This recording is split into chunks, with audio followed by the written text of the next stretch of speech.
Today Matters. 12 Daily Practices to Guarantee Tomorrow's Success. Book by John C. Maxwell. Introduction. क्या आपका दिन बुरा गुजरा है? आपके लिए अच्छा कैसा होता है? ज्यादातर लोग नहीं जानते कि अच्छे दिन को कैसे डिफाइन किया जाए। उनके हिसाब से गुड डे या अच्छे दिन का मतलब है एक सक्सेसफुल, प्रोडक्टिव और लकी इवेंट। या वो सोचते हैं कि उनके टू डू लिस्ट का हर टास्क पूरा हो जाए और किसी नई जॉब के उन्हें कॉल आए। उन्हें लगता है कि सक्सेस या तो लक से मिलती है या मैजिकल पावर से। लेकिन ऐसा नहीं है कि आप अचानक एक दिन उठेंगे और सक्सेसफुल बन जाएंगे, बल्कि सक्सेस समय के साथ बनती है। आप डेली जो कुछ करते हैं वो मैटर करता है, क्योंकि वो किसी मोटिवेशन या इंस्पिरेशन से ज्यादा सस्टेनेबल होता है। आपको हर रोज सही डिसीजन लेने होंगे और तब तक लेने होंगे जब तक आपको मनचाहा रिजल्ट ना मिल जाए। अगर आप पास्ट में अटके रहेंगे या सुनहरे कल के ख्याली पुलाव पकाते रहेंगे तो आज के गोल्डन चांस को हाथ से गवा बैठेंगे। आपके पास लिमिटेड टाइम है और आपका आज आपके कल से ज्यादा मैटर करता है। ये समरी आपको डेली हैबिट्स डेवलप करने के तरीके सिखाएगी जो आपको सक्सेस और फुलफिलमेंट यानी संतुष्टि की ओर ले जाएंगे। तो क्या आप अपने हर दिन को बेहतर बनाने का तरीका जानने के लिए तैयार हैं? Today can become masterpiece. क्या आपको अपने डेली बिहेवियर के बारे में पता है? इस सवाल का जवाब ये है कि एक अच्छा दिन बाकी दिनों से अलग क्यों होता है। ज्यादातर लोग ऑटो पायलट मोड में जीते रहते हैं। भले ही वो नाखुश हैं, लेकिन खुद को चेंज नहीं करना चाहते हैं। वो अपने सिचुएशन को एक्सेप्ट कर लेते हैं क्योंकि उन्हें लगता है कि अपनी लाइफ पर उनका कोई कंट्रोल नहीं है। ये सोच बहुत खतरनाक है। हम अपनी लाइफ के कई एरिया को कंट्रोल कर सकते हैं और हमें डेली एक्शन लेने होंगे ताकि हम वो लाइफ बना सकें जो हम डिजर्व करते हैं। अगर आप सक्सेसफुल होना चाहते हैं तो आपको अपने एक्शन की जिम्मेदारी लेनी होगी। बहाने बनाना और दूसरों को ब्लेम करना छोड़ दीजिए। पैसिव मत बनिए। अपने गोल्स को एक्टिवली सेट कीजिए और उन्हें डेली अचीव करने के लिए प्लान बनाइए। अपने पास्ट को याद करके उदास होने और अपने फ्यूचर की टेंशन लेने के बजाय अपने आज पर फोकस कीजिए। इस मोमेंट में आपके पास सिर्फ आपका आज है। आप अपने डेली लाइफ को कंट्रोल करके अपनी लाइफ को कंट्रोल कर सकते हैं। जो आपके लिए इम्पोर्टेंट है उसे कल पर टालना बंद कीजिए और एक्शन लेने और अपनी लाइफ को शेप करने के लिए बोल्ड डिसीजन लीजिए। जब आप एक अच्छा दिन को डिजाइन करते हैं तो आपका आने वाला कल भी ज्यादा अच्छा हो जाता है। इसके अलावा आप चैलेंजेस का सामना करने, ज्यादा अच्छे डिसीजन लेने और सक्सेसफुल होने के चांस को बढ़ाने के लिए ज्यादा स्ट्रांग भी हो जाते हैं। ऐसे 12 एरिया हैं जिन पर आपको फोकस करना चाहिए। इस बुक के ऑथर जॉन सी मैक्सवेल इन्हें डेली डजन कहते हैं। ये हैं personal growth, health, relationships, work, money, spirituality, fun, rest, service, creativity, planning और टाइम। आने वाले चैप्टर्स में हम डिस्कस करेंगे कि अपने एक्शन और आउटकम यानी रिजल्ट को कंट्रोल करने के लिए इनमें से कुछ एरिया पर कैसे फोकस किया जाए। इन 12 एरियाज में लगातार इंप्रूवमेंट करने के लिए आपको डिसिप्लिन, कंसिस्टेंसी और अच्छे डिसीजन मेकिंग स्किल की जरूरत पड़ेगी। आपको हमेशा लॉन्ग टर्म सक्सेस पर फोकस रखना होगा। जब आप अपने काम को टालते रहते हैं तो आपका फोकस सिर्फ शॉर्ट टर्म फायदों पर होता है। आप मूवी देखने और पार्टी में जाने के लिए अपने लॉन्ग टर्म ड्रीम्स को भूल जाते हैं। अगर आप अपने एक्शन को कंट्रोल नहीं कर सकते हैं तो आप कभी अपनी लाइफ को कंट्रोल नहीं कर पाएंगे। आपकी हैबिट्स आपके डेली एक्शन का नतीजा होते हैं। सही डिसीजन लेने से शुरुआत कीजिए, फिर उस बिहेवियर को तब तक फॉलो करते रहिए जब तक कि वो आपकी रूटीन का हिस्सा ना बन जाए। आप जितने लंबे समय तक डेली वही एक्शन लेते रहेंगे, आपको उतना ही कम रेजिस्टेंस का सामना करना पड़ेगा। इसलिए सब्र रखिए और अपना हर दिन सही तरीके से प्लान कीजिए और चाहे कुछ भी हो जाए अपनी अच्छी हैबिट्स पर टिके रहिए। Today's attitude gives me possibilities. Negative लोग सक्सेस अचीव कर सकते हैं पर ये उन्हें वैसी नहीं लगेगी जैसी लगनी चाहिए। जब एक पॉजिटिव इंसान अपने गोल अचीव करता है तो वो अपनी जर्नी और ग्रोथ को सेलिब्रेट करता है। नेगेटिव लोग सिर्फ आउटकम के बारे में सोचते हैं, जबकि पॉजिटिव लोग हमेशा अगले एक्साइटिंग अपॉर्चुनिटी की तलाश में रहते हैं। इसमें आपका एटीट्यूड भी मैटर करता है क्योंकि ये आपके टास्क के आउटकम को डिसाइड करता है। पॉजिटिव एटीट्यूड के साथ काम करना आपकी प्रोडक्टिविटी, मोटिवेशन और क्रिएटिविटी को बढ़ाता है। इससे आप अपने काम में ज़्यादा फोकस्ड और प्रेजेंट होते हैं और नेगेटिव एटीट्यूड वाले इंसान के मुकाबले ज़्यादा अच्छा परफॉर्म कर पाते हैं।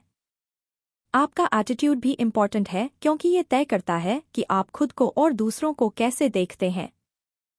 जब आप पॉजिटिव, कॉन्फिडेंट और प्रोडक्टिव होते हैं तो लोग भी आपके आसपास रहना पसंद करते हैं। आपकी मौजूदगी उन्हें इंस्पायर करती है। आपके दूसरों के साथ झगड़े भी कम होते हैं और आप अपने वर्कप्लेस में और ज़्यादा कोलैबोरेटर्स को अट्रैक्ट कर पाते हैं। अच्छे दिन का पहला कंपोनेंट है अच्छा एटीट्यूड। अपना खराब एटीट्यूड को बदलने के लिए आपको कुछ स्टेप्स फॉलो करने होंगे। फर्स्ट, आपको अपने नेगेटिव थॉट्स को पहचानना होगा। आप जिस तरह से सोचते हो वही आपका बिहेवियर बन जाता है। जब आपके थॉट्स पॉजिटिव होते हैं तो आपका अपनी लाइफ, दूसरों और खुद को लेकर जो सोच है वो भी पॉजिटिव हो जाता है। सेकंड, आपको फैक्ट्स को ढूंढकर अपने नेगेटिव थॉट्स को चैलेंज करना होगा। कई बार हमारे बिलीव्स झूठ होते हैं। अगर हम अपने गलत बिलीव्स पर सवाल उठाएंगे और सच्चा फीडबैक लेंगे तो हम अपना एटीट्यूड बदल सकते हैं। जैसे एग्जाम्पल के लिए, अगर आप मानते हैं कि जिंदगी बेहद मुश्किल है तो आपको रोजमर्रा की उन चीजों के लिए बारे में सोचना चाहिए जिनके लिए आप शुक्रगुजार हैं। ग्रेटिट्यूड आपको अपनी लाइफ की पॉजिटिव चीजों पर फोकस करने और नेगेटिव चीजों को इग्नोर करने में हेल्प करेगा। थर्ड, आपको ये पता करना होगा कि आपको क्या और कौन खुशी देता है। अपनी लाइफ में पॉजिटिव हॉबीज और लोगों को जगह दीजिए। पॉजिटिविटी बहुत जल्दी फैलती है, इसलिए पॉजिटिव लोगों और चीज़ों के आसपास रहने से आपका मूड बदल जाएगा और आपका एटीट्यूड भी इम्प्रूव होगा। फाइनली, अपने बिहेवियर को रेगुलर बेसिस पर चेक करते रहिए और उसे इम्प्रूव कीजिए। लगातार उन एरियाज को चेक करते रहिए जहां आपको इम्प्रूवमेंट करने की ज़रूरत है और सही एडजस्टमेंट करने का प्लान बनाइए। अगर आपका फोकस कम हो रहा है तो ये पता कीजिए कि क्या चीज़ आपको डिस्ट्रैक्ट करती है और उन्हें धीरे धीरे हटाने की कोशिश कीजिए। खुद को वापस नेगेटिव बबल में मत जाने दीजिए। अपने बिहेवियर को मॉनिटर, इवैल्यूएट और चेंज करते रहिए। साइकोएनालिसिस के फाउंडर सिगमंड फ्रॉयड इस बात का अच्छा एग्जाम्पल है कि क्यों पॉजिटिव एटीट्यूड का होना टैलेंट के होने से ज़्यादा इम्पोर्टेंट है। फ्रॉयड ने ह्यूमन बिहेवियर को लेकर हमारी समझ को बदल दिया है। उन्होंने अनकॉन्शियस माइंड और इंसान के बिहेवियर को शेप देने में हमारे बचपन के एक्सपीरियंस का कितना इम्पोर्टेंट रोल होता है जैसे टॉपिक को इंट्रोड्यूस करके ह्यूमन साइकोलॉजी का फाउंडेशन दिया है। फ्रॉयड फेमस और सक्सेसफुल थे। उन्होंने कई इम्पोर्टेंट आर्टिकल लिखे और प्रैक्टिसेस डेवलप किए जिन्हें आज भी ह्यूमन ब्रेन को हील करने में यूज़ किया जाता है। इतनी सारी अचीवमेंट्स के बावजूद भी फ्रॉयड खुश नहीं थे। फ्रॉयड एंग्जाइटी और सेल्फ डाउट से जूझ रहे थे। सबने उन्हें एक्सेप्ट नहीं किया था। कई मेडिकल कॉलेज फ्रॉयड के खिलाफ थे और उनके काम को क्रिटिसाइज किया करते थे। उन्हें कई तरह के हेल्थ प्रॉब्लम थे और उन्हें कैंसर भी हो गया था। फ्रॉयड जिंदगी भर रिश्ते बनाने और उन्हें मेंटेन करने में स्ट्रगल करते रहे क्योंकि वो बहुत ज़्यादा कमियां निकालते थे। उनके लिए ये दुनिया दर्द का दूसरा नाम था। वो मानते थे कि एक्सटर्नल पावर्स हमें कंट्रोल करती हैं और हम कुछ भी नहीं कर सकते, बस जिंदगी जैसी है उसे वैसे ही जी सकते हैं। अपनी इसी निराशावादी सोच ने फ्रॉयड को जिंदगी भर डिप्रेशन और अकेलेपन का शिकार बनाए रखा। ये एग्जाम्पल एक हेल्दी और ज़्यादा फुलफिलिंग लाइफ बनाने के लिए एटीट्यूड के इम्पोर्टेंस को प्रूव करता है। आप सक्सेसफुल और नेगेटिव हो सकते हैं, लेकिन फिर आप जिंदगी की खुशियों से महरूम हो जाएंगे। तो आप किस तरह की सक्सेस पाना चाहेंगे? खुशियों से भरपूर या दुख भरी सक्सेस? अपने एटीट्यूड को कंट्रोल करके आप अपने आउटकम को कंट्रोल कर सकते हैं। Today's priorities give me focus. ज़्यादातर लोग काम से परेशान रहते हैं। जो लोग जानते हैं कि अपनी प्रायोरिटीज कैसे सेट करनी है, वो ज़्यादा फोकस्ड रहते हैं और ज़्यादा अचीव करते हैं। जो फ्लो के साथ जाते हैं और अपनी प्रायोरिटीज नहीं जानते, उनका अपनी लाइफ पर कोई कंट्रोल नहीं होता है। वो कुछ भी अचीव नहीं कर पाते हैं और वक्त की कमी का रोना रोते रहते हैं। हम सबके पास सिर्फ 24 घंटे होते हैं और हम सबके ऊपर जिम्मेदारियां भी हैं। आप अपना टाइम कैसे मैनेज करेंगे, ये तय करता है कि आपका दिन कैसा गुजरेगा। आपको सोच समझकर डिसाइड करना होगा कि आप पहले क्या करेंगे, उसके बाद क्या करेंगे, किन कामों को इग्नोर करेंगे और किन कामों को डेलीगेट करेंगे यानी दूसरों को करने के लिए देंगे। आप सुपर ह्यूमन नहीं हैं और सब कुछ अकेले करने की कोशिश करेंगे तो फेल हो जाएंगे। अपने टाइम को ऐसे मैनेज करें जैसे आप पैसे को करते हैं। हम अपना एक एक पैसा सोच समझकर खर्च करते हैं और घंटों का कोई हिसाब नहीं रखते जो हम सोशल मीडिया पर वेस्ट कर देते हैं। टाइम पैसे से ज़्यादा इम्पॉर्टेंट है क्योंकि एक बार जो टाइम आपने वेस्ट किया वो कभी वापस नहीं आएगा। पैसा हमेशा कमाया जा सकता है पर टाइम नहीं। आप सिर्फ इस चीज़ को कंट्रोल कर सकते हैं कि आप अपने दिन का हर घंटा कैसे बिताएंगे ताकि आपकी प्रोडक्टिविटी और फोकस को ज़्यादा से ज़्यादा बढ़ाया जा सके। इसके लिए आप परेटो प्रिंसिपल या 80/20 रूल को अप्लाई कर सकते हो। ये प्रिंसिपल बताता है कि सबसे क्रिटिकल या इम्पोर्टेंट 20% टास्क पर फोकस करके आप 80% डिजायर्ड आउटकम यानी मनचाहा रिजल्ट पा सकते हैं। सक्सेस का सीक्रेट ये जानना है कि आपकी प्रायोरिटीज क्या हैं और उन्हें डेली फिनिश करने के लिए आपको डेली टाइम को ब्लॉक करके रखना होगा। आप 5 सिंपल स्टेप्स को फॉलो करके अपनी प्रायोरिटीज को मैनेज कर सकते हैं। फर्स्ट, डेली अपनी प्रायोरिटीज को इवैल्यूएट करो। आपकी प्रायोरिटीज आपके हालात के हिसाब से बदल सकती हैं। इन्हें लगातार इवैल्यूएट किए बिना हो सकता है कि आप किसी ऐसी चीज पर फोकस कर रहे हों जो आपकी लाइफ में अब इम्पोर्टेंट नहीं रह गया है। सेकंड, अपने टाइम को इफेक्टिवली प्लान करो। एक सिस्टम बनाओ जो गोल्स सेट करना, प्रायोरिटीज चूज करना, टास्क को प्लान करना और प्रोग्रेस को इवैल्यूएट करना जैसी चीजों को सिंपल बना दे। थर्ड, अपना डे प्लान करने के बाद आपको अपना प्लान फॉलो करना होगा। इसकी शुरुआत आप अपने इम्पॉर्टेंट टास्क को सबसे पहले फिनिश करके कर सकते हैं। उसके बाद दूसरे टास्क की तरफ बढ़िए ताकि इस बात की गारंटी हो जाए कि आपकी टॉप प्रायोरिटी दिन के सबसे एनर्जेटिक टाइम में ही कंप्लीट हो जाए। फोर्थ, टास्क को डेलीगेट करना सीखिए। डेलीगेशन यानी दूसरों को काम सौंपना आपके डेली के टास्क को कम कर देता है। आपके पास जब काम कम होगा तो आप ज़्यादा फोकस्ड, प्रोडक्टिव और एनर्जेटिक महसूस करेंगे। फाइनली, देखिए कि आप अपना टाइम किसके साथ बिताते हैं। टॉक्सिक लोग जो हर वक्त गॉसिप करते हैं और शिकायत करते रहते हैं, उनसे दूर रहोए। जो लोग प्रोडक्टिव, क्रिएटिव और ऑर्गेनाइज्ड हैं, उनके साथ टाइम बिताइए। आपके आसपास की एनर्जी का आप पर गहरा असर होता है और आप किन लोगों के साथ टाइम बिताते हैं, इसका आपके टाइम मैनेजमेंट स्किल्स पर असर पड़ता है। अच्छा दिन डिज़ाइन करने का सेकंड चैलेंज है प्रायोरिटी सेट करना। जैसे एग्जाम्पल के लिए, हॉवर्ड ह्यूजेस को अपनी प्रायोरिटीज मैनेज करने में मुश्किलों का सामना करना पड़ा। वो एविएशन और फिल्म इंडस्ट्री में एक जाना-माना नाम थे। ह्यूजेस की इमेजिनेशन वाइल्ड थी। उन्होंने ऐसे लाइफ चेंजिंग डिज़ाइन बनाए जिसने एयरक्राफ्ट को बहुत इम्प्रूव कर दिया था। पर इतनी सक्सेस के बावजूद भी बाद के कुछ सालों में वो अपनी लाइफ को लेकर बहुत कंफ्यूज हो गए थे। असल में वो ऑब्सेसिव कंपल्सिव डिसऑर्डर (OCD) और गंभीर एंग्जाइटी का शिकार हो गए थे। इस बीमारी ने उनकी पर्सनल और प्रोफेशनल परफॉर्मेंस को बुरी तरह अफेक्ट किया था। ह्यूजेस एक परफेक्शनिस्ट थे। अब उन्हें डिसीजन लेने में और अपना काम पूरा करने में प्रॉब्लम आती थी क्योंकि वो कभी अपने काम से संतुष्ट नहीं होते थे। काम को जल्द से जल्द पूरा करने के बजाय वो बार बार उसमें बदलाव करते और उसे इवैल्यूएट करते रहते।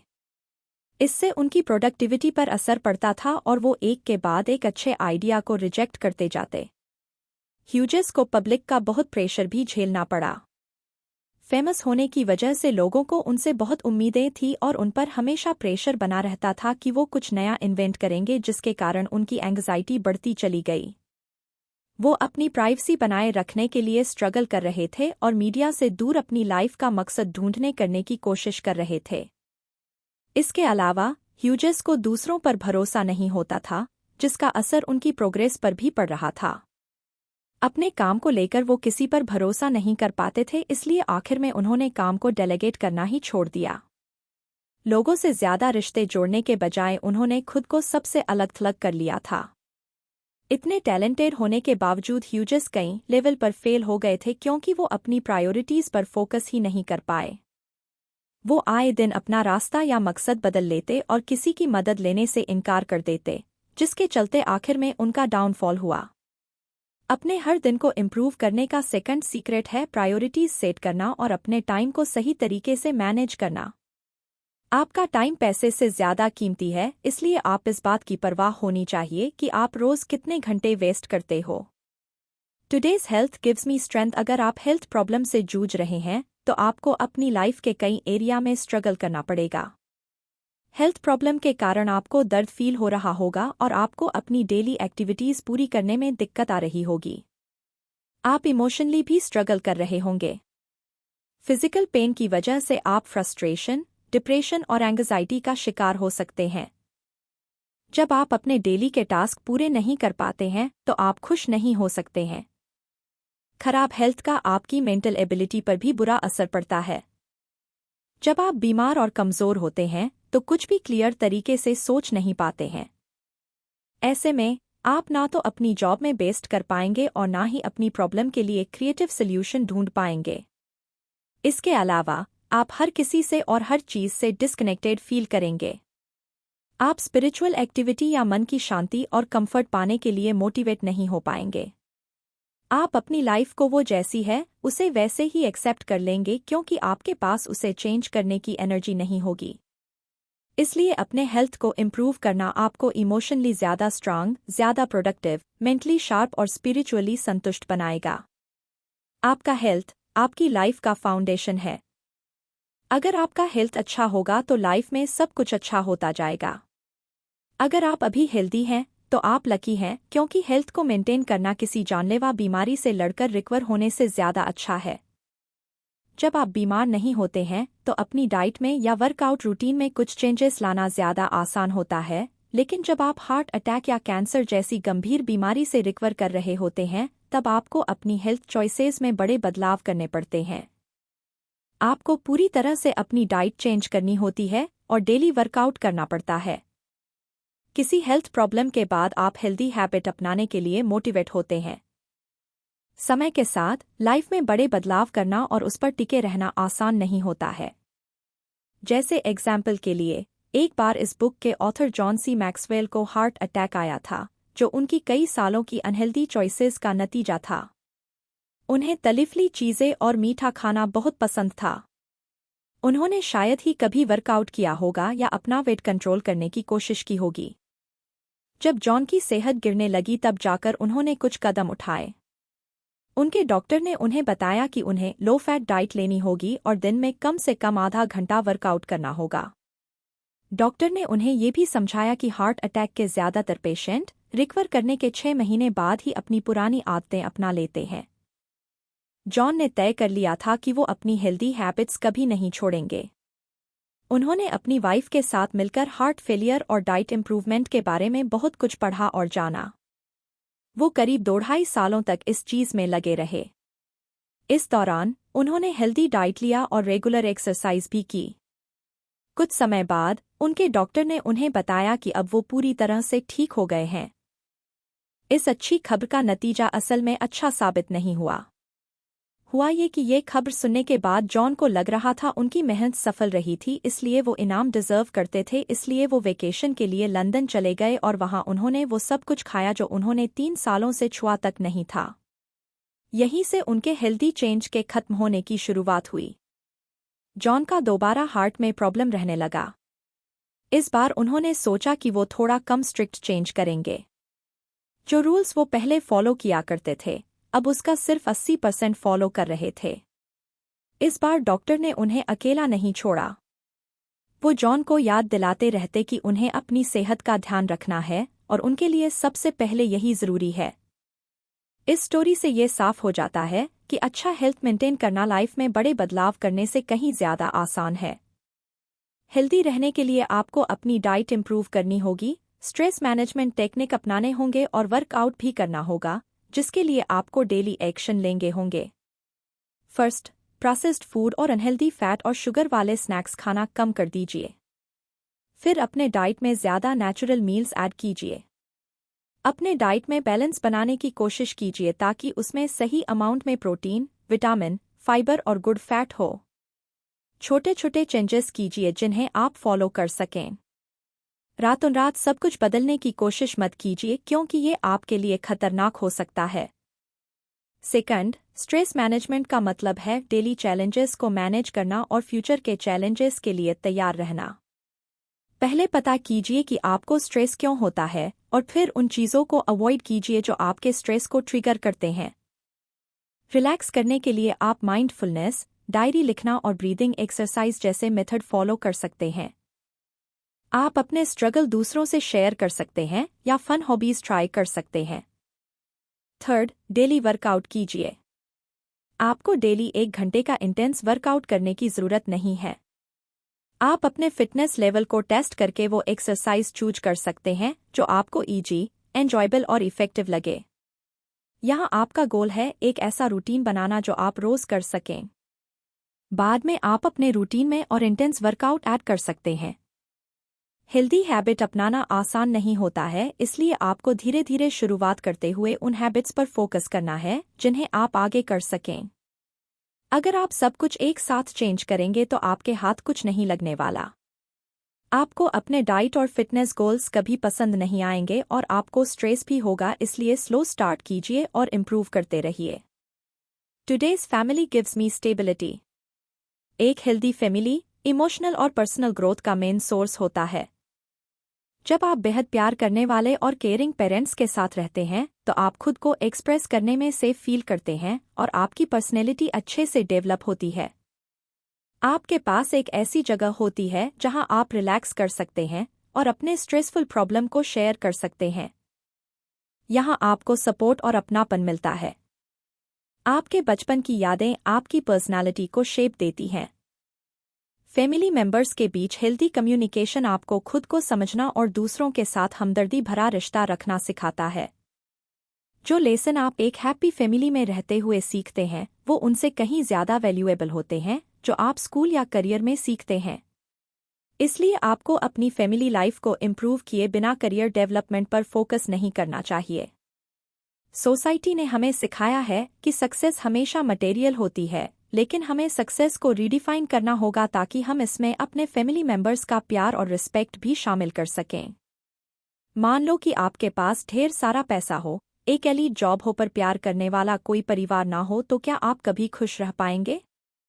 नहीं, आप कभी खुश नहीं रह पाएंगे क्योंकि हम सब प्यार और अपनेपन के भूखे होते हैं। आपके परिवार के प्यार और रिस्पेक्ट से ज्यादा खुशी आपको दुनिया की कोई चीज नहीं दे सकती। सिर्फ आपका परिवार ही आपको सिक्योर, वैल्यूएबल और इंस्पायर्ड फील करा सकता है। एक हैप्पी फैमिली बनाने और मेंटेन करने के लिए आपको कुछ स्टेप्स फॉलो करने होंगे। फर्स्ट, रोज फैमिली एक्टिविटीज और इंटरेक्शन के लिए थोड़ा टाइम निकालिए। काम का प्रेशर इतना भी मत लीजिए कि आप उन लोगों को भूल जाएं जो आपकी जिंदगी में मायने रखते हैं। अपने फैमिली मेंबर्स के साथ दिल खोलकर बातें कीजिए, कुछ फन एक्टिविटीज कीजिए और गहरी बातों के जरिए उनके साथ अपनी बॉन्डिंग को स्ट्रॉन्ग बनाइए। सेकंड, फैमिली वैल्यूज सेट और शेयर करते रहिए। ये वैल्यूज आपको गाइड करेंगे कि फैमिली मेंबर्स को कैसे एक दूसरे से इंटरेक्ट करना चाहिए और कैसे मुश्किल हालत का मिलकर सामना करना चाहिए। आप अपनी फैमिली में रिस्पेक्ट, सच बोलना, हमदर्दी और जिम्मेदारी जैसी फीलिंग्स को प्रमोट करने का काम कर सकते हैं। और फाइनली, आपको अपने फैमिली में होने वाले झगड़े या बहस को सॉल्व करने के लिए क्लियर रूल्स सेट करने चाहिए। आपसी बहसबाजी और लड़ाई झगड़े से अपने परिवार को टूटने मत दीजिए, बल्कि इस बात को लेकर क्लियर रहिए कि हर प्रॉब्लम को कैसे हैंडल किया जाना चाहिए।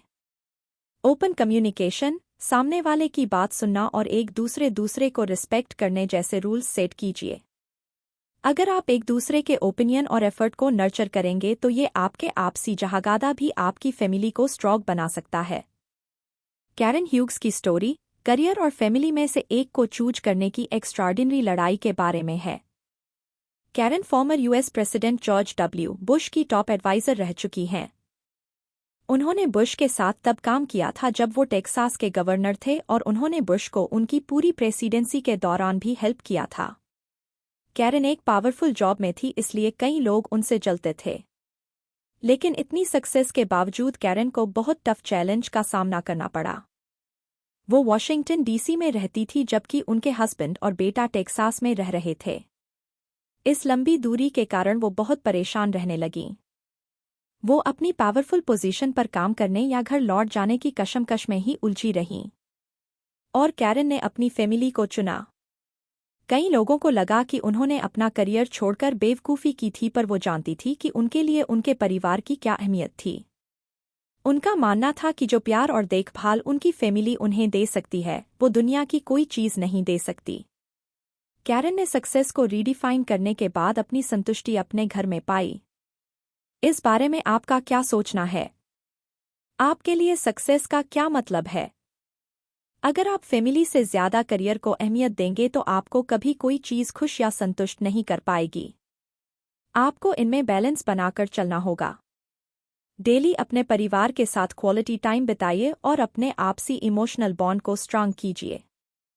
फैमिली हमें स्ट्रांग बनाती है, इसलिए हमें इसे अपने करियर से ज़्यादा नर्चर करना चाहिए।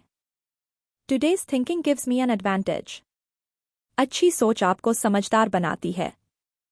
डेली अच्छी सोच की प्रैक्टिस करने से आप और भी ज़्यादा शार्प बनते हैं और बेहतर डिसीजन ले पाते हैं।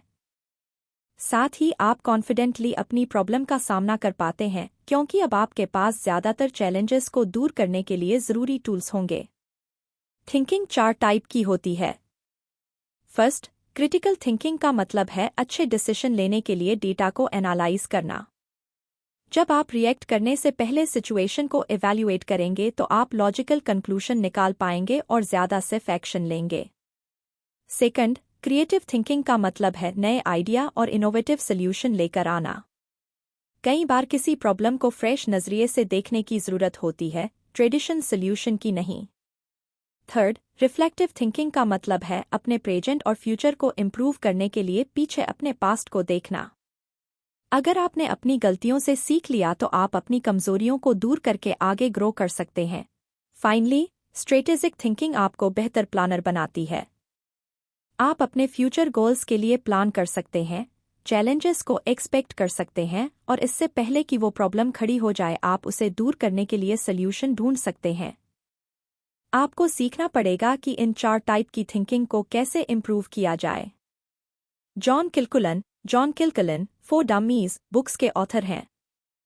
उन्होंने नोटिस किया है कि बहुत से लोगों को ज़्यादातर बुक्स और टॉपिक्स को समझने में मुश्किल होती है, इसलिए उन्होंने डिसाइड किया कि वो लर्निंग को सिंपल बनाएंगे। उन्होंने बिगिनर्स को अलग अलग सब्जेक्ट के बारे में सिखाने के लिए इजी लैंग्वेज यूज़ करते हुए बुक्स लिखी हैं। जॉन की अंडरस्टैंडिंग और इनोवेटिव थिंकिंग ने उन्हें अमीर बनाया। उन्होंने मार्केट में एक गैप को देखा और ऐसा प्रोडक्ट बनाया जिसे यूज़ करने से कोई मना नहीं कर सकता था। इस तरह अच्छी थिंकिंग सक्सेस की तरफ ले जाती है और आपकी लाइफ चेंज हो जाती है। अच्छी थिंकिंग अचानक से या कभी कभार नहीं आती है। ये एक स्किल है जिसे नर्चर करने और कमिटमेंट की ज़रूरत है। इसलिए इस बारे में सोचने के लिए रोज़ थोड़ा टाइम निकालें। आपने हाल ही में जो डिसीजन लिए हैं उनके बारे में सोचें। क्या उन्हें इम्प्रूव करने की ज़रूरत है? क्या कोई ऐसी टाइप की थिंकिंग है जिस पर आपको इस हफ्ते फोकस करना चाहिए? इसके बाद उन एक्टिविटीज़ को कीजिए जो आपके थिंकिंग पैटर्न को स्टिमुलेट करती है। आप चाहें तो बुक पढ़ सकते हैं, पजल सॉल्व कर सकते हैं या कोई नया स्किल सीख सकते हैं। कंसिस्टेंट बनिए और डेली अच्छी थिंकिंग की प्रैक्टिस करते रहिए। Today's commitment gives me tenacity. क्या बिना कमिटमेंट के किसी को सक्सेस मिल सकती है? जब तक आप पूरी तरह से खुद को कमिट नहीं करेंगे तब तक आपको सक्सेस कभी नहीं मिल सकती। आपको किसी गोल या कॉज के लिए खुद को डेडिकेट करना ही होगा। उसके बाद चाहे जो भी हो जाए हार मत मानिए। बिना कमिटमेंट के आप बहुत जल्दी डिस्ट्रैक्ट हो सकते हैं। कमिटमेंट का मतलब है प्रायोरिटीज सेट करना और फिर उन्हें बनाए रखना। इसके लिए आपको कीमत चुकाने के लिए तैयार रहना होगा, क्योंकि आपकी कीमत होगी आपका टाइम, एनर्जी और फोकस। आपको अपने ब्रेन और एनवायरनमेंट के रेजिस्टेंस या विरोध के खिलाफ लड़ना होगा। आपको स्ट्रॉन्ग और पक्के इरादों वाला बनना पड़ेगा, वरना आप फेल हो जाएंगे और आसानी से हार मान लेंगे। कमिटमेंट के लिए पक्के इरादे की ज़रूरत होती है। टैलेंटेड या स्किल्ड होने का मतलब ये नहीं है कि आपको चैलेंजेस का सामना नहीं करना पड़ेगा। चाहे लाइफ में कैसे भी चैलेंजेस आ जाएं, आपको पीछे नहीं हटना है। हो सकता है कि आपको एक्सटर्नल चैलेंजेस का सामना करना पड़े, जैसे कि अनएक्सपेक्टेड हालातों का या इंटरनल स्ट्रगल्स जैसे डर, सेल्फ डाउट या मोटिवेशन की कमी का। सक्सेस की इस जर्नी में आपसे गलतियां भी होंगी और खुद से और दूसरों से कई बार निराशा भी, लेकिन इन रुकावटों के बावजूद आपको चलते जाना है। अपने हर चैलेंज को एक मौके की तरह देखिए जो आपको ग्रो करने में हेल्प करेगा। अपना सबक सीखिए और आगे बढ़ जाइए। चाहे पूरी दुनिया आपके खिलाफ खड़ी हो तो भी अपने कमिटमेंट से पीछे मत हटिए। क्या आपको अपना वो लास्ट गोल याद है जिसे आपने इसलिए छोड़ दिया था क्योंकि आपके सामने कुछ प्रॉब्लम आ गई थी? अगर आपने उस वक्त हार नहीं मानी होती तो आज आप कहाँ हो सकते थे? बहुत अफसोस की बात है कि कुछ लोग रिजल्ट आने से पहले ही अपने गोल से पीछे हट जाते हैं। ये स्किल से जुड़ी प्रॉब्लम नहीं है, बल्कि कमिटमेंट से जुड़ी प्रॉब्लम है। अपनी डेली लाइफ में और ज़्यादा कमिटेड रहने के लिए आपको एक स्ट्रक्चर्ड अप्रोच को फॉलो करना होगा। फर्स्ट, क्लियर गोल्स सेट कीजिए और अपने सबसे इम्पोर्टेंट गोल को चूज कीजिए। आप जो रिजल्ट अचीव करना चाहते हैं उसके बारे में क्लियर रहिए। उस मोमेंट के बारे में सोचिए जब आप उस खास गोल को अचीव कर लेंगे। सोचिए कि तब आपको कैसा फील होगा। सेकंड, अपने टॉप गोल को छोटे छोटे टास्क में बांट लीजिए जिन्हें आप रोज कर सकें। इससे कमिटमेंट को पूरा करना और भी इजी हो जाएगा। आप पर कोई प्रेशर भी नहीं होगा क्योंकि आप छोटे छोटे टास्क डेली अचीव कर रहे होंगे। थर्ड, इन टास्क्स को पूरा करने के लिए एक रूटीन बनाइए। जैसे एग्जाम्पल के लिए, अगर आपका गोल है एक बुक लिखना तो डेली अपने राइटिंग सेशन के लिए अलग से टाइम निकालिए। जब आप एक रूटीन को फॉलो करेंगे तो हैबिट जल्दी डेवलप होगी।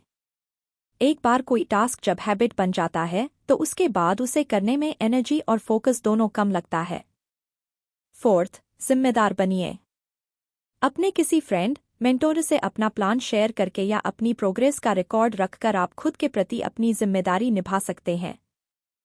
फाइनली, कोशिश कीजिए कि आप अपने टास्क को डेली कंप्लीट करें और एक दिन भी स्किप ना करें। चाहे आप कितने ही थके हुए क्यों ना हो या बोर हो रहे हों या अपसेट हों तो भी काम करते रहिए। कमिटमेंट का मतलब है कंसिस्टेंट रहना, फिर भले ही आपका मूड हो या ना हो या फिर कैसे भी हालात क्यों ना हो। अगली बार जब आपको लगे कि आपका काम करने का मन नहीं है तो भी कीजिए। जितना आप उस आवाज को इग्नोर करेंगे जो आपको अपना काम टालने के लिए उकसाती है, उतना ही आपके लिए इजी होगा। मिकी मैंटल का बेसबॉल करियर कमिटमेंट की कमी के नतीजे भुगतने का सबसे बढ़िया एग्जाम्पल है। मिकी हिस्ट्री के सबसे टैलेंटेड बेसबॉल प्लेयर में से एक थे जो अपनी स्पीड और पावरफुल हिट के लिए जाने जाते थे। इतना टैलेंट और फेम होने का बावजूद मिकी को शराब की लत लग गई। इस लत ने उन्हें बेसबॉल के गेम में कभी अपने फुल पोटेंशियल तक पहुंचने नहीं दिया। मिकी ने कई MVP अवार्ड और चैंपियनशिप जीते, लेकिन बहुत से लोगों का मानना है कि अगर वो अपने स्पोर्ट के प्रति कमिटेड रहते और शराब पीना छोड़ देते तो शायद वो जिंदगी में बहुत बड़ा मुकाम हासिल कर सकते थे। इस स्टोरी से ये प्रूव होता है कि सक्सेस के लिए सिर्फ टैलेंट काफी नहीं होता है। अगर आप इम्प्रूव करने और डेली ग्रो करने के लिए तैयार नहीं हैं, तो आप कभी खुश नहीं रह पाएंगे। हाँ, आप कुछ माइलस्टोन जरूर अचीव कर लेंगे, पर ये जीत टेम्पररी होगी। असली जीत तो रोज की भागदौड़ में है। डिसिप्लिन का मतलब है वो एबिलिटी जो आपको डेली वो काम करने के लिए मजबूर करे जो आपके लिए जरूरी है, फिर चाहे आपका मन हो या ना हो। Today's finances give me options. क्या आप फाइनेंशियल रूप से फ्री हैं? फाइनेंशियल फ्रीडम पाना हर किसी का अल्टीमेट ड्रीम है। लोग मेहनत करते हैं और मानते हैं कि पैसे से उनकी खुशी बढ़ जाएगी, लेकिन ये सोच अनहेल्दी है और इसमें बिल्कुल भी सच्चाई नहीं है। पैसा आपकी खुशी या संतुष्टि कभी नहीं बढ़ा सकता है। कई स्टडीज और ऑब्जर्वेशन से ये पता चला है कि पैसे के पीछे भागना स्ट्रेस को बढ़ाता है। फेमस ऑथर रुडयार्ड किपलिंग का मानना था कि फेम, पैसा और पावर के पीछे भागना बेकार की दौड़ है।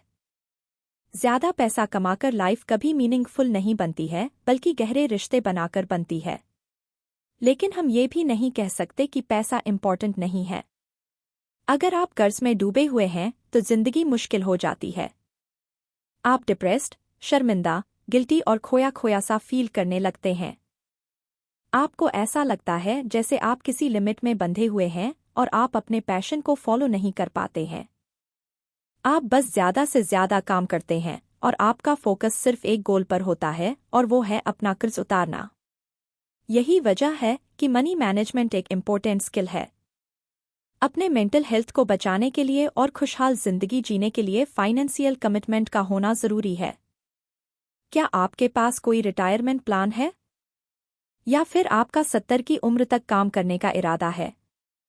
अगर आपने अपने रिटायरमेंट के लिए पैसा सेव नहीं किया है, सेफ एसेट में इन्वेस्ट नहीं किया है और आप अपने फाइनेंस को डेली मैनेज नहीं करते हैं, तो आप जिंदगी भर अपने जॉब के गुलाम बने रहेंगे। आप कभी भी ट्रैवल, रेस्ट या अपने करीबी लोगों के साथ वेकेशन पर जाने के लिए फ्री नहीं हो पाएंगे। आपको खुश रहने के लिए ज़्यादा पैसा नहीं चाहिए, लेकिन इतना पैसा ज़रूर चाहिए कि आपको स्टेबिलिटी और फ्रीडम मिल सके। कुछ स्टेप्स फॉलो करके आप अपने फाइनेंस को मैनेज कर सकते हैं। सबसे पहले तो अपनी अर्निंग यानी कमाई को बढ़ाने की कोशिश कीजिए। इसका मतलब ये नहीं है कि आप हद से ज़्यादा काम करें या अपने करियर को बढ़ाना अपना नंबर 1 गोल बना लें। लेकिन आपको अपनी स्किल्स इंप्रूव करने और अपनी इनकम को बढ़ाने के लिए स्मार्ट होना पड़ेगा। सेकंड, हर रोज़ शुक्रिया अदा करें। बड़े सपने देखिए, लेकिन अपने पास जो अच्छी चीज़ें हैं उन्हें अप्रिशिएट करना सीखिए। ग्रेटिट्यूड आपको लालच में पड़ने से बचाएगा। हमेशा खुद को कमतर समझने के बजाय आप और ज़्यादा संतुष्ट और खुशकिस्मत फील करेंगे। थर्ड, खुद को दूसरों से कंपेयर करना बंद कीजिए। जब आप खुद को दूसरों से कंपेयर करते हैं तो आप कई बार ऐसी चीज़ें खरीद लेते हैं जिनकी आपको ज़रूरत नहीं होती है, पर आप उन्हें इसलिए खरीदते हैं क्योंकि आपके फ्रेंड्स और पड़ोसियों ने उसे खरीदा था।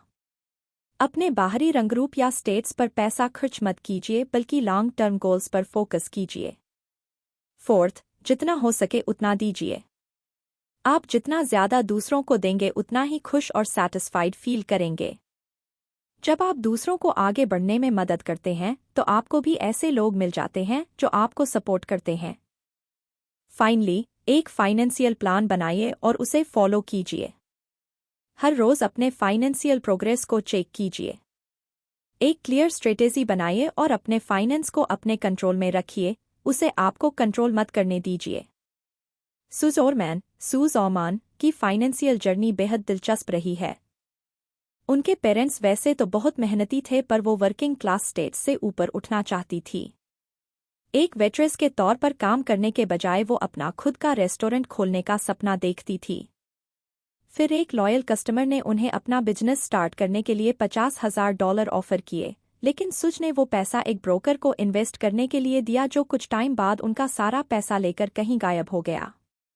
ये एक्सपीरियंस सुज के लिए बहुत शॉकिंग था, लेकिन इसके बावजूद सुज ने अपनी गलती से सबक लेते हुए अपने फाइनेंशियल नॉलेज को इम्प्रूव करने का फैसला किया। अब वो खुद एक ब्रोकर बन गई और इस नए काम में उन्हें बहुत सक्सेस भी मिली। लेकिन फिर एक बार वो धोखे का शिकार हुई। उनके एक एम्प्लॉई ने पैसे का बड़ा घोटाला किया। इसके अलावा वो खुद भी अपने ऐशो आराम पर काफ़ी पैसे खर्च करने लगी। सुज ने अपना सारा पैसा खो दिया था। उनके पास अब कुछ नहीं बचा था। एक बार फिर से वो उसी पुराने वर्किंग क्लास में लौटने पर मजबूर हो गई थी, जिससे निकलने के लिए उन्होंने इतने हाथ पैर मारे थे। लेकिन फिर से उन्होंने यही डिसाइड किया कि वो अपनी कमियों को हर हाल में दूर करेंगी और फाइनेंशियल मैनेजमेंट सीख कर रहेंगी। सुज ने खुद को एजुकेट किया, जो कुछ उन्होंने अपनी कम्युनिटी से पाया था वो वापस लौटाया और फाइनेंशियल मैनेजमेंट और फ्रीडम के बारे में बेस्ट सेलिंग बुक्स भी लिखी। सुज फिर से सक्सेसफुल बनी, लेकिन इस बार उनकी लाइफ पहले से बहुत सिंपल थी। इस बार वो पैसों के पीछे नहीं, बल्कि फुलफिलमेंट यानी संतुष्टि के पीछे भाग रही थी। ऐसा करने में उन्होंने दूसरों की भी मदद की ताकि वो भी ऊपर उठ सकें और अपने फाइनेंशियल सिचुएशन को इम्प्रूव कर सकें। यानी अगर आप अपने फाइनेंशियल स्ट्रगल के गुलाम बने रहना चाहते हैं तो बगैर सोचे समझे खर्च करते रहिए और अपने फाइनेंस को मैनेज करने की कोशिश मत कीजिए। लेकिन अगर आप फ्रीडम, फुलफिलमेंट और स्टेबिलिटी चाहते हैं तो आपको डेली अपनी मनी स्किल्स को इम्प्रूव करने पर काम करना होगा। अगर आप अपने फाइनेंशियल ग्रोथ के प्रति कमिटेड रहेंगे तो एक आज़ाद जिंदगी जी सकेंगे। कंक्लूजन, आज आपका सबसे इम्पॉर्टेंट एसेट है अगर आप आज अपने एक्शन को कंट्रोल कर पाए तो आप कल के अपने रिजल्ट को भी कंट्रोल कर सकते हैं। इसलिए अगर आप बेहतर फ्यूचर चाहते हैं तो इस समरी में दिए गए लेसन को फॉलो करके अपने इंपॉर्टेंट डेज की प्लानिंग कर सकते हैं। फर्स्ट, आपने जाना कि आपका प्रेजेंट डे यानी आज आपके आने वाले कल से ज्यादा इंपॉर्टेंट है। आप अपना प्रेजेंट कंट्रोल कर सकते हैं, लेकिन आप फ्यूचर को कंट्रोल नहीं कर सकते। आपको सही डेली हैबिट्स चूज करनी होंगी और उन्हें तब तक फॉलो करना होगा जब तक कि वो आपके लिए एक एफर्टलेस काम ना बन जाए। सेकंड, आपने जाना कि आपका एटीट्यूड आपके स्किल्स से ज्यादा इंपॉर्टेंट होता है। जैसे आप सक्सेसफुल और नेगेटिव हो सकते हैं, लेकिन तब आप खुश नहीं होंगे। आप तभी फुलफिलमेंट महसूस करेंगे जब आप खुद के लिए और दूसरों के लिए पॉजिटिव एटीट्यूड रखेंगे। पॉजिटिव बिलीव्स हमें मीनिंगफुल रिजल्ट की तरफ ले जाते हैं। थर्ड, आपने सीखा कि अपने टाइम को मैनेज करना पैसे को मैनेज करने से ज्यादा इंपॉर्टेंट है। आपको अपनी प्रायोरिटीज सेट करनी होगी और उन्हें हर रोज पूरा करने की कोशिश करनी होगी। जो चीज आपके लिए सबसे ज्यादा मैटर करती है, उसके लिए और ज्यादा फ्री टाइम निकालने के लिए आप अपने काम को दोस्तों को डेलीगेट कर सकते हैं। फोर्थ, आपने जाना कि अपने हेल्थ को मेंटेन करना किसी खतरनाक बीमारी से बचने से ज्यादा आसान है। आप अपना डाइट चेंज करके, रेगुलर एक्सरसाइज करके और स्ट्रेस को मैनेज करके अपने हेल्थ को इम्प्रूव कर सकते हैं। पॉजिटिव लोगों के साथ रहिए और खुद को किसी ना किसी हॉबी से जोड़े रखिए। फिफ्थ, आपने जाना कि एक हेल्दी फैमिली प्यार और सपोर्ट का घर होती है। आप अपने करीबी लोगों के लिए कुछ टाइम निकालकर एक हेल्दी फैमिली बना सकते हैं। उनके साथ अपने वैल्यूज शेयर करें, एक दूसरे को समझें और एक दूसरे के प्रति रिस्पेक्टफुल बने रहें। सिक्स्थ, आपने जाना कि अच्छी थिंकिंग आपके लिए बहुत बड़े बड़े मौके लेकर आ सकती है। आप अपनी थिंकिंग को इम्प्रूव करने के लिए ऐसी डेली एक्टिविटीज कर सकते हैं जो आपके ब्रेन को स्टिमुलेट करती हो, जैसे आप बुक पढ़ सकते हैं, कुछ नया सीख सकते हैं या कोई प्रॉब्लम सॉल्व कर सकते हैं। फाइनली, आपने सीखा कि सक्सेस एक टेम्पररी लकी अचीवमेंट नहीं है, बल्कि ये डेली कंसिस्टेंट हसल से मिलता है। इसके लिए आपको जो भी करना पड़े वो आपको जरूर करना चाहिए, चाहे आपको कैसा भी फील हो। अगर आप अपने काम पूरे करने के लिए मोटिवेशन का वेट करते रहेंगे तो आपके हाथ कुछ नहीं आएगा। अब तक आपने सीखा कि आप अपनी लाइफ के 12 एरिया को इम्प्रूव करके अपने हर दिन को अच्छा बना सकते हैं। उन एरियाज को पहचानिए जहां आपको सबसे ज्यादा इम्प्रूव करने की जरूरत है और वहीं से स्टार्ट कीजिए। एक टाइम पर एक हैबिट बनाने पर फोकस कीजिए। चेंज किसी भी तरह का हो, उसमें टाइम लगता है, लेकिन एक बार अगर आपने हैबिट बना ली तो आपको जीवन भर के लिए नए स्किल मिल जाते हैं। इसलिए सब्र रखिए, कमिटेड रहिए और डेली एक्शन लेते रहिए।